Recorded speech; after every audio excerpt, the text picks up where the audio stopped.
Et nous disons ensemble,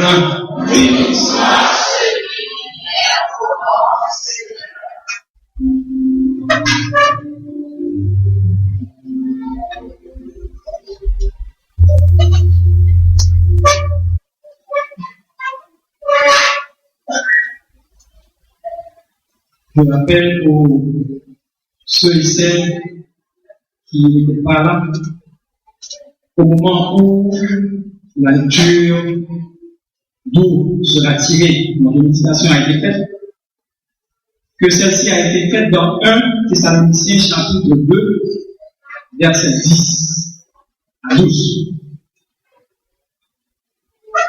Juste avant de commencer, j'aimerais demander à tous les papas qui sont ici, je vais debout pour moi.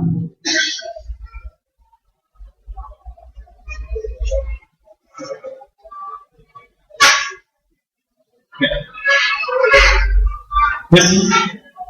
Merci. Le troisième dimanche est réservé à la famille. Dimanche prochain sera la fête des pères. Quatrième dimanche. C'est quel dimanche?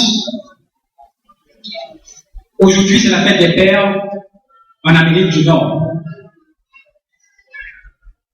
Porter un message pour la fête des pères ou porter un message qui traite des papas, pour moi, n'est jamais chose facile.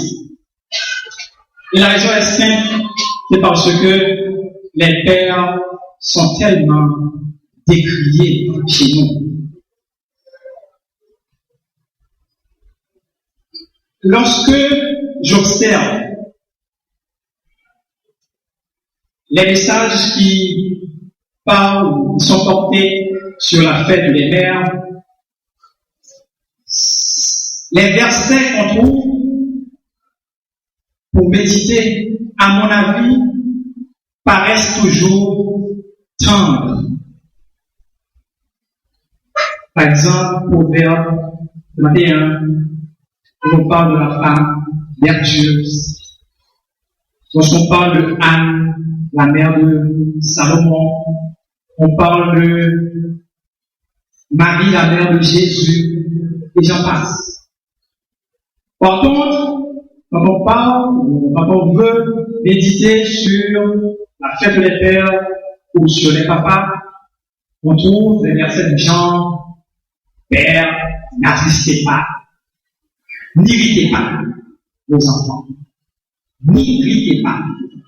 Déjà, vous pouvez faire la différence, la tendresse et. Mais, étant donné que, malgré tout, je suis convaincu, persuadé qu'il y a des pères qui sont exemplaires. Je pense à Joseph, le père nourricier de Jésus. Je pense à Zébédée, le papa des deux disciples de Jésus, deux disciples de Jésus. Et je suis convaincu aussi qu'il y en a ici ce matin. C'est donc avec joie, malgré tout, que, avec l'aide du Saint-Esprit de Dieu, nous allons réfléchir un peu sur les papas, sur les pères. Pour votre proverbe, toutefois, ou in liminitis, j'aimerais vous rappeler que la fête des pères actuelle remonte au XXe siècle. Et ceci a été initié par une dame, une américaine, du nom de Sonora Smart Dodd. Cette dame voulait souligner le mérite de son papa. Son papa qui, seul, depuis son veuvage, élevait sa fille et ses nombreux frères et sœurs. Reconnaissante, Sonora proposa une célébration comparable à celle de la fête des pères.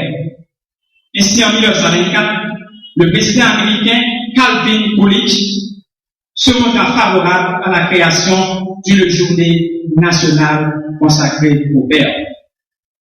Mais ce n'est que récemment, en 1966, que le président Lyndon B. Johnson l'institua officiellement en fixant la date au 3e dimanche du mois de juin. Entre-temps, l'idée a fait son chemin dans le monde. Et c'est ainsi que nous autres aussi, nous avons adopté, pour moi c'était toujours le 4e, mais le 5e dimanche, pour fêter les pères. Mais quelle fête! Quand on considère un père, on a toujours tendance à ne regarder que l'aspect autoritaire. Mais ce matin, je veux considérer avec vous d'autres aspects du père, d'autres facettes du papa.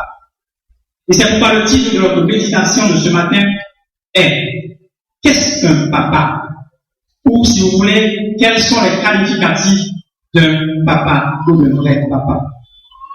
Mes frères et mes sœurs, s'il est vrai que beaucoup de papas, de par leur comportement, de par leur attitude, donnent des raisons valables pour qu'on fasse la différence entre papa et maman, pour qu'on méprise même ce jour consacré au papa, la Bible, elle, semble ne pas aller dans ce sens. La Bible semble accorder la même importance tant au père qu'à la mère. Lorsqu'elle dit dans Proverbes chapitre 30, verset 17, et je lis pour vous, l'œil qui se moque d'un père et qui dédaigne l'obéissance envers une mère, les corbeaux du torrent le perceront. Elle poursuit en disant, au verset 22, Proverbe 24, écoute ton père, lui qui t'a engendré, et ne méprise pas ta mère quand elle est devenue vieille. Et au verset 25, nous lisons que ton père et ta mère se réjouissent. Dans aucun de ces versets, il n'est dit d'avoir une attitude envers la mère seulement. Donc, mes sœurs, les mamans, ce matin, vous qui êtes ici, il revient à vous de rehausser l'éclat de la fête des pères. Car la Bible a mis le père et la mère auprès des enfants pour leur total épanouissement. La Bible n'a pas mis la maman out le père. La Bible n'a pas mis le papa out la maman. La Bible a mis le père et la mère pour l'épanouissement total, complet des enfants. Paul, dans le texte que nous avons lu tantôt, déclare au verset 11, « J'ai été pour chacun de vous ce qu'un père est pour ses enfants. » Il va sans dire que, si Paul le dit, c'est que le père a sa place, a toute son importance dans la famille. Alors, qu'est-ce qu'un père doit être pour ses enfants? D'abord, le père doit être pour ses enfants un enseignant. Le rôle de tout enseignant, mes frères et mes sœurs, est de former. Donc, le père de famille a pour responsabilité d'enseigner, de former son enfant. Vu sous l'angle du père de famille, cette responsabilité est un tout. Elle est spirituelle, intellectuelle et émotionnelle. En Deutéronome, chapitre 28, versets 18 à 21, Dieu donne au père la responsabilité d'enseigner, d'instruire, de former les enfants en suivant la parole. Et cette responsabilité, elle ne peut être laissée à certaines institutions religieuses telles que l'Église ou l'école du dimanche. Nous avons tendance, surtout en Haïti, à penser ou à vouloir que l'école du dimanche et l'Église fassent votre boulot à votre place. Non. En tant que père, en tant que papa, nous devons instruire nos enfants dans la parole de Dieu chez nous. Et ce n'est pas seulement au culte de famille que nous devons faire preuve d'enseignants. Pour être valable et efficace, l'éducation doit se faire partout. La Bible dit, dans le Deutéronome 28, tu les enseigneras à tes enfants quand tu seras dans ta maison, quand tu seras en voyage, quand tu te coucheras et quand tu te lèveras. En un mot, c'est en toute occasion que nous, papa, nous, pères de famille, nous devons enseigner à nos enfants. Et comme le Seigneur, le Père est un modèle pour sa famille, pour ses enfants.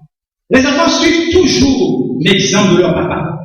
Et vous savez, la meilleure façon de les enseigner, les frères et les sœurs, et surtout papa, c'est de leur donner le bon exemple. N'oubliez pas que les enfants sont d'excellents observateurs. Donc le Seigneur, il reste pour nous chrétiens le modèle le plus parfait. Nous n'avons jamais vu nous donner le mauvais exemple. Au contraire, Christ nous donne l'exemple qu'il est un enseignant.